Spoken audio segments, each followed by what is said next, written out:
जय श्री कृष्णा दोस्तों। कार्तिक मास अध्याय 1। आप सभी को कार्तिक मास की हार्दिक शुभकामनाएं। आज से आप हमारे इस चैनल पर हर दिन नियम से कार्तिक मास की आध्यात्मिक कथाएं सुनेंगे। और आज की कथा आरंभ करने से पहले मैं आपको कार्तिक मास में की जाने वाली पूजा पाठ और कार्तिक स्नान के बारे में थोड़ी सी जानकारी देना चाहती हूँ। हमारे हिंदू धर्म में कार्तिक मास को बहुत ही पवित्र और शुभ माना जाता है। हिंदू पंचांग के अनुसार कार्तिक का महीना 8वां महीना होता है और इस पूरे महीने में धर्म, कर्म, जप, तप, व्रत, पूजा पाठ, स्नान, ध्यान, दान आदि करने से कई गुना पुण्य की प्राप्ति होती है। पूरे महीने में ब्रह्म मुहूर्त में उठकर स्नान किया जाता है। संभव हो तो पवित्र नदी में स्नान करना चाहिए, नहीं तो घर पर ही नहाने के पानी में गंगा जल मिलाकर स्नान किया जाता है। कार्तिक के महीने में सुबह 4:30 बजे से 5:30 बजे के बीच में उठकर स्नान करना शुभ होता है। इसी समय आप सूर्य देवता को जल अर्पित कर सकते हैं। पूरे महीने में तुलसी जी की पूजा भी करनी चाहिए। जिस घर में कार्तिक के महीने में तुलसी की पूजा होती है वहाँ कभी अकाल मृत्यु नहीं होती, वहाँ कभी समस्याएं नहीं आती, आर्थिक तंगी नहीं होती और हर प्रकार की सुख समृद्धि का भंडार वहाँ पर पूरे वर्ष भरा रहता है। कार्तिक के पूरे महीने में भगवान विष्णु और भगवान श्री कृष्ण की पूजा की जाती है। इस पूरे महीने में व्रत, दान, तुलसी का विवाह, दीपदान और गंगा जी में स्नान करने से कई गुना पुण्य की प्राप्ति होती है। साथ ही इस महीने में किया गया दान कभी व्यर्थ नहीं जाता है। इस महीने में किया गया छोटा से छोटा दान भी कई गुना पुण्य की प्राप्ति कराने वाला होता है। कार्तिक के महीने में ही तारा भोजन किया जाता है, यानी जो लोग उपवास रखते हैं। कुछ लोग ऐसे होते हैं जो पूरे कार्तिक महीने में एक समय भोजन करते हैं। वे शाम की पूजा करने के बाद तारों की छांव में ही शुद्ध सात्विक भोजन ग्रहण कर लेते हैं। कार्तिक के महीने में किस प्रकार से पूजा करनी चाहिए ये जान लीजिए।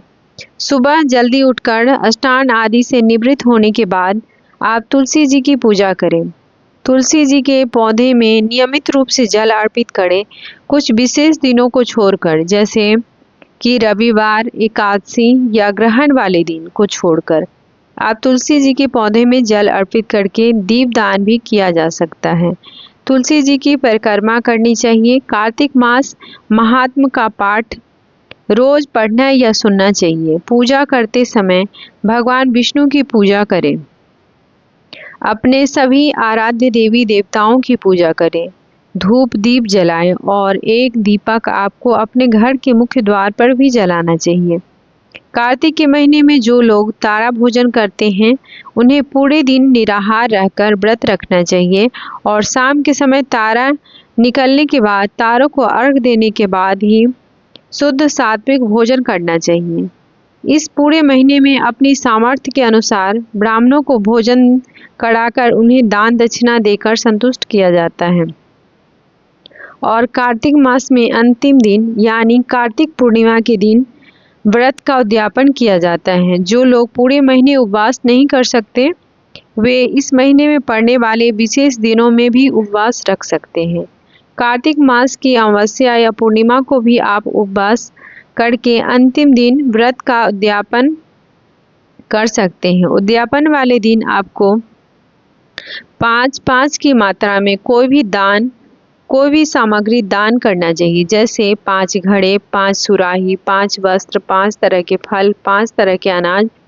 इन सब का दान किसी योग्य ब्राह्मण को दे सकते हैं। साथ ही ब्राह्मणी के लिए भी आपको उनकी जो भी पहनने की चीज़ें हैं, जैसे कि साड़ी या सूट आदि, वो भी उन्हें दान में देना चाहते हैं तो आप दे सकते हैं। दान दक्षिणा देकर आप अंतिम दिन व्रत का उद्यापन कर सकते हैं। कार्तिक मास के नियमों का पालन करने वाले भक्तों को सुबह ब्रह्म मुहूर्त में उठकर हो सके तो ताजे पानी से, नहीं तो गर्म गुनगुने पानी से आप अपने स्वास्थ्य के अनुसार स्नान कर सकते हैं। तुलसी जी की पूजा करनी चाहिए। धूप दीप जलाकर आपको विधि विधान से आराध्य देवी देवताओं की पूजा करनी चाहिए। पूरे महीने में हो सके तो धरती पर ही बिस्तर लगाकर सोना चाहिए। मसालेदार मांसाहारी प्याज, लहसुन, लौकी, गाजर, उड़द की दाल, मूंग, मसूर, चने की दाल, मटर की दाल का सेवन नहीं करना चाहिए। नशा, झूठ, चोरी, पाप आदि से दूर रहना चाहिए। कार्तिक मास के नियमों का पालन करने वाले भक्तों को पूरे महीने में सिर्फ एक दिन छोड़कर शरीर में तेल लगाना भी वर्जित माना गया है। केवल नरक चतुर्दशी के दिन यानी छोटी दीपावली के दिन शरीर पर तेल लगाकर स्नान किया जाता है। जो लोग पहले से ही इस नियम का पालन कर रहे हैं उन्हें तो यह बात पता होगी, लेकिन जो लोग पहली बार कार्तिक मास के नियमों का पालन करना चाहते हैं उनके लिए जानकारी जरूरी है कि आपको कुछ नियम ऐसे हैं जिनका पालन कार्तिक मास में करना चाहिए। जैसे शरीर पर तेल नहीं लगाया जाता है, धरती पर बिस्तर बिछाकर सोया जाता है, सुबह और शाम तुलसी जी की नियमित रूप से पूजा की जाती है। कार्तिक मास महात्म का आरंभ आज हम तुलसी जी की कथा के साथ करेंगे, क्योंकि कार्तिक के महीने में हर घर में तुलसी जी की पूजा होती है। सभी औरतें जल से सींचती है तुलसी माता को। एक किंवदंती के अनुसार एक बुढ़िया माई थी जो कार्तिक मास में तुलसी जी को सींचती थी। जब वह जाती तो तुलसी माता से कहती, हे तुलसी माता सत्य दाता, तेरा बिरवा सींचती हूँ, मुझे बहू दे, पीली धोती दे, मीठा ग्रास दे, बैकुंठ में बास दे, अच्छी मृत्यु दे, चंदन की काट दे, अच्छा राज दे, खाने को दाल भात दे और एकादशी के दिन कान्हा जी का कंधा दे। बुढ़िया माई की बातें सुनकर तुलसी माता धीरे धीरे सूखने लगी। तुलसी माता को इस प्रकार सूखते देखकर एक दिन भगवान श्री कृष्ण ने उनसे पूछा, हे तुलसी, तुम प्रतिदिन सूखती क्यों जा रही हो? तो तुलसी माता कहने लगी कि बस मेरे मन की बात मत पूछो। भगवान ने कहा, अरे मैं नहीं पूछूंगा तो कौन पूछेगा? तुलसी माता कहने लगी कि एक बुढ़िया आती है और अपनी बात कहकर चली जाती है, मैं तो उसकी सभी बातें पूरी कर दूंगी, लेकिन कान्हा जी का कंधा कहाँ से लाऊंगी? तुलसी जी की यह बात सुनकर भगवान श्री कृष्ण कहने लगे, वह बुढ़िया मरेगी तो मैं अपने आप ही बुढ़िया माई को कंधा देने आ जाऊंगा। तुम बुढ़िया माई से यह बात कह देना। इसके बाद कुछ दिनों के बाद बुढ़िया माई की मृत्यु हो गई। उसकी मृत्यु पर सारा गांव इकट्ठा हो गया और उसका अंतिम संस्कार करने के लिए जब गांव के लोग उसे अर्थी पर उठाने लगे तो वह बहुत भारी हो गई, जिससे उस बुढ़िया माई की अर्थी लोगों से हिली तक नहीं, अर्थात बुढ़िया माई की अर्थी टस से मस नहीं हुई। सभी कहने लगे कि यह तो बहुत संस्कारी थी, बहुत पूजा पाठ करती थी, इस बुढ़िया ने कभी कोई पाप भी नहीं किया, फिर आज मरने के बाद यह बुढ़िया इतनी भारी कैसे हो गई?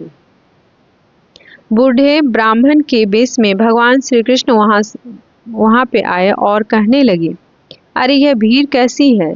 तब गांव वाले कहने लगे कि एक बुढ़िया माई मर गई है और वह तो इतनी पापिन थी कि आज उसकी अर्थी भी नहीं उठ पा रही है, बहुत भारी हो गई है। भगवान श्री कृष्ण कहने लगे, अरे भाइयों, जरा मुझे इस बुढ़िया माई के कान में कुछ कहने दो, फिर यह अर्थी उठाई जाएगी। भगवान कृष्ण उस बूढ़ी माई के पास गए और उसके कान में कहने लगे, माई तू अपने मन की कर ले, पीताम्बर की धोती ले, मीठा ग्रास ले, बैकुंठ में वास ले, चटक की चाल ले, चंदन की काट ले, झालर की झंकार ले, दाल भात को जी और कान्हा जी का कंधा ले। भगवान की बातें सुनते ही बुढ़िया माई हल्की हो गई। भगवान कृष्ण अब उसे अपने कंधे पर ले गए। इस प्रकार बूढ़ी माई को मुक्ति मिल गई और वह भगवान के धाम बैकुंठ को चली गई। हे तुलसी माता, जैसे आपने बुढ़िया माई की लाज रखी, वैसे ही इस कथा को कहने, सुनने और हुंकार भरने वाले सभी भक्तों की लाज रखें। जैसे भगवान कृष्ण ने उसे कंधा दिया, वैसे ही हमें भी कंधा देना। प्रेम से बोली तुलसी माता की जय, भगवान श्री कृष्ण की जय। अब सुनिए कार्तिक मास महात्म का पहला अध्याय। एक समय धर्म के गुण, रहस्यों, ज्ञान, विज्ञान और शास्त्रों में वर्णित कथाओं पर गहन चर्चा के लिए 88,000 ऋषि मुनि नैमिषारण्य तीर्थ में एकत्रित हुए। उनके बीच में महर्षि वेद व्यास जी, सुयोग शिष्य श्री महाराज ऐसे सुशोभित हो रहे थे जैसे आकाश में तारों के बीच चंद्रमा। धर्म के सभी गुण, रहस्य, 4 वेदों, 6 शास्त्रों और 18 पुराणों की ज्ञाता श्री सूत जी से सौनक आदि 88,000 ऋषि मुनियों ने कहा, हे मुनि श्रेष्ठ श्री सूत जी, आप कृपा करके हमें कोई ऐसा सरल उपाय बताइए जिससे हमारी इस घोर कलयुग के प्रहार से रक्षा हो सके। समस्त ऋषि मुनियों के मुख से यह बात सुनकर श्री सूत जी बोले, तुम्हारी श्रद्धा और प्रभु भक्ति देखकर हे ऋषियों, मेरा हृदय बहुत प्रसन्न है। इसी से आज मैं तुम्हें कार्तिक महात्म्य की पावन कथा सुनाता हूँ। इन कथाओं को सुनने से इस कलिकाल में मनुष्य के समस्त पाप नष्ट हो जाते हैं और मनुष्य वैकुंठ लोक में चला जाता है। सो अब आप सभी सावधान होकर सुनिए। एक समय सभी जीवों का भला कर चाहने वाले ब्रह्मा जी के पुत्र श्री नारद मुनि ब्रह्मलोक में पहुंचकर जगत के रचयिता श्री ब्रह्मा जी को नतमस्तक प्रणाम करके विनीत भाव से पूछने लगे, हे जगत पिता, कृपा करके आप ऐसा धर्मोपदेश सुनाने की कृपा करें जो इस कलयुग में सभी पापों को नष्ट करके मोक्ष देने वाला हो। नारद जी की श्रद्धा युक्त बात सुनकर श्री ब्रह्मा जी कहने लगे, हे पुत्र, तुमने संसार के कल्याण के लिए बहुत उत्तम बात पूछी है। तुम्हारी भगवान के चरणों में सच्ची श्रद्धा और भक्ति देखकर आज मैं तुम्हें कार्तिक मास का पावन महात्म्य सुनाता हूँ, जिसके पढ़ने और सुनने से मनुष्य की सभी पाप नष्ट हो जाते हैं और वह इस संसार में सुख भोग कर अंत में वैकुंठ लोक को जाता है। यह कार्तिक मास भगवान को अत्यंत प्रिय है। कार्तिक मास में किया हुआ व्रत, दान, नियम, संयम, पूजा पाठ, कथा श्रवण और भगवान के नाम का जप कीर्तन अत्यंत पुण्य प्रदान करते हैं। कार्तिक मास में भगवान का गुणानुवाद सभी प्रकार से फलदायी होता है। इस मास में भगवान के प्रति किया गया प्रत्येक धार्मिक कार्य सबसे बढ़कर फल देने वाला होता है। इससे बढ़कर कोई और तप और यश नहीं है। तुमने संसार की भलाई के लिए यह अति उत्तम प्रश्न किया है।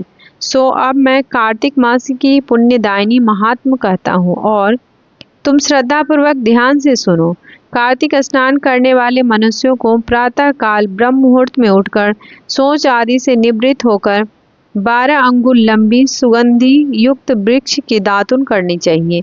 परंतु याद रहे कि श्राद्ध, सूर्य अथवा चंद्र ग्रहण और एकम अमावस्या, छठ, नवमी, एकादशी और रविवार को दातुन नहीं करनी चाहिए।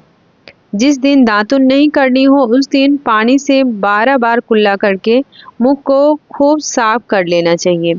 जब 2 घड़ी रात्रि शेष रहे तब काले तिल, चंदन, चावल, पुष्प, कुशा लेकर तालाब, कुंड, नदी, संगम अथवा किसी भी तीर्थ स्थान पर जाएं। वहां हाथ जोड़कर प्रार्थना करें कि हे भगवान, आप और श्री लक्ष्मी को प्रसन्न करने के लिए मैं समस्त कार्तिक मास में स्नान करूंगा या करूंगी। इस प्रकार प्रतिज्ञा करके श्री गंगा जी, श्री शिव जी, सूर्य देव और विष्णु भगवान का ध्यान करके नाभि तक जल में प्रवेश करके अच्छी तरह से स्नान करें। फिर जल से बाहर निकलकर देवता, ऋषि और पितरों का तर्पण करें। स्नान करके भेड़ बकरी की धूल से बचना चाहिए और छींक, थूक, कुत्ता, कौवा, ऊंट, उल्लू आदि से भी बचना चाहिए। अगर भूल बस इनमें से किसी का भी स्पर्श हो जाए तो फिर से स्नान करना चाहिए। मिथ्यावादी अर्थात झूठ बोलने वाले और नीच प्रकृति वाले मनुष्य से वार्तालाप नहीं करनी चाहिए। इसके बाद षोडोपचार विधि से भगवान का पूजन करना चाहिए। भगवान को जल का अर्घ देकर प्रार्थना करनी चाहिए, हे भगवान, आप श्री राधा जी सहित मेरे इस अर्घ को ग्रहण कीजिए। इस प्रकार प्रार्थना करके आवाहन, पाद अर्घ्य, आचमन, स्नान, वस्त्र, चंदन, अक्षत, पुष्प, धूप, दीप, नैवेद्य, तांबुल, पुंगी फल, दक्षिणा, नमस्कार, यह 16 चीज मूर्ति को अर्पित करते हुए तुलसी जी की मंजरी से भगवान की षोडोपचार विधिवत पूजा अर्चना करनी चाहिए। श्री ब्रह्मा जी बोले, हे पुत्र, जो व्यक्ति तुलसी की मंजरी सहित भगवान शालिग्राम का एक बूंद चनामृत पान करता है, वह ब्रह्म हत्या जैसे बड़े बड़े पापों से मुक्त होकर वैकुंठ लोक को प्राप्त करता है। इसमें कोई संदेह नहीं। जो भगवान शालिग्राम की प्रतिमा के आगे अपने पितरों का श्राद्ध करता है, उसके पितरों को तत्काल वैकुंठ की प्राप्ति हो जाती है और वह मोक्ष को प्राप्त कर लेता है। जो भगवान श्री शालिग्राम की मूर्ति दान करता है, उसे समस्त पृथ्वी के दान का फल प्राप्त हो जाता है। जो भगवान शालिग्राम की प्रतिमा को बेचता है, वह महान कष्ट भोगता है। इसीलिए कभी भी शालिग्राम की मूर्ति को बेचना नहीं चाहिए। श्री विष्णु भगवान का पूजन शंख के जल से करना चाहिए। श्री शिव जी का पूजन बेलपत्रों से, सूर्य का तुलसी जी से, गणेश जी का पूजन धतूरे के फूलों से और विष्णु भगवान का पूजन कमल के फूलों से और श्री लक्ष्मी जी का पूजन मालती या फिर चंपा के फूलों से करके प्राणी परम पद को प्राप्त कर लेता है। परंतु जो भगवान को परंपरा से तुलसी से भगवान शालिग्राम की पूजा करता है, उसकी महिमा का वर्णन तो कोई भी नहीं कर सकता है। इस प्रकार पूजा करने वाला भक्त जन्म मरण के अपार कष्ट से मुक्त हो जाता है। जिसकी मृत्यु तुलसी माला धारण किए होती है, वह जीव बिना किसी रोक टोक के सीधा वैकुंठ धाम को चला जाता है। जो तुलसी जी की छाया में अपने पितरों का श्राद्ध करता है, उनके पितरों की अक्षय तृप्ति हो जाती है। तुलसी जी का सिंचन अर्थात तुलसी जी में जल डालना गंगा, यमुना और नर्मदा के स्नान के समान होता है। तुलसी जी का पौधा उगाने और सींचने से तथा उसका नित्य स्पर्श करने से मनुष्य के मन, वचन, कर्म तीनों प्रकार के पाप और ताप नष्ट हो जाते हैं। कार्तिक मास में व्रत करने वाला तुलसी जी का शांत चित्त से पूजन, प्रदक्षिणा और नमस्कार करके हाथ जोड़कर प्रार्थना करें कि हे हरि की परम प्रिया, हे सुभद्रा, हे देवताओं ने आपको बनाया और मुनीश्वर ने आपका पूजन किया है। मैं भी आपको नतमस्तक होकर नमस्कार करती हूँ। जो प्राणी आंवले के पत्तों और पुष्पों से भगवान का पूजा करता है अथवा आंवले के वृक्ष के नीचे बैठकर भगवान का पूजन करता है, उसे स्वर्ण के फलों और फूलों से पूजा करने का पुण्य फल प्राप्त होता है। जो मनुष्य द्वादशी के दिन तुलसी तथा आंवले के पत्ते को तोड़ता है, वह घोर नरक भोगता है। प्रत्येक मनुष्य को चाहिए कि कार्तिक मास में आंवले के फल, तुलसी और गोपी चंदन की माला धारण करे। ऐसा करने से वह बार बार इस संसार में आने जाने के बंधन से मुक्त हो जाता है। कार्तिक मास में स्नान और व्रत करने वाले मनुष्य को चाहिए कि वह ब्राह्मणों को भोजन कराने के बाद चंदन, पुष्प, पान और दक्षिणा देकर उन्हें संतुष्ट करे। संपूर्ण कार्तिक मास में धरती पर शयन करने, ब्रह्मचर्य का पालन करने, पत्तल में भोजन करने और मौन व्रत से प्राणी परमवीर, धीर, गंभीर और कीर्तिवान हो जाता है। जो मनुष्य एक समय आंवले के वृक्ष के नीचे पूरे कार्तिक मास भोजन करता है, उसके 1 वर्ष के सभी पाप नष्ट हो जाते हैं। व्रत करने वाले भक्तों को शहद, कांजी, दाल, तेल, कच्चा भोजन, दूसरे का अन्न और कोई भी तामसिक अथवा बुरे नाम वाला भोजन नहीं खाना चाहिए। दूसरे की निंदा भी कार्तिक मास की पूजा करने वाले भक्तों को नहीं करनी चाहिए। अंडे, मांस इत्यादि का सेवन तो क्या, ध्यान में भी नहीं लाना चाहिए। मिट्टी में उत्पन्न हुआ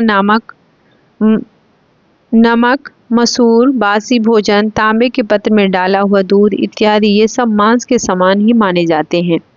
इसीलिए इनका भी प्रयोग नहीं करना चाहिए। केवल अपने लिए ही बनाया भोजन में मांस के समान होता है। इसीलिए किसी दूसरे को भोजन कराने के बाद ही स्वयं भोजन करना चाहिए। लहसुन, प्याज, फूल गोभी, गाजर, जंगली घिया, बैगन, पेठा और दोबारा पकाया हुआ भोजन व्रती को नहीं खाना चाहिए।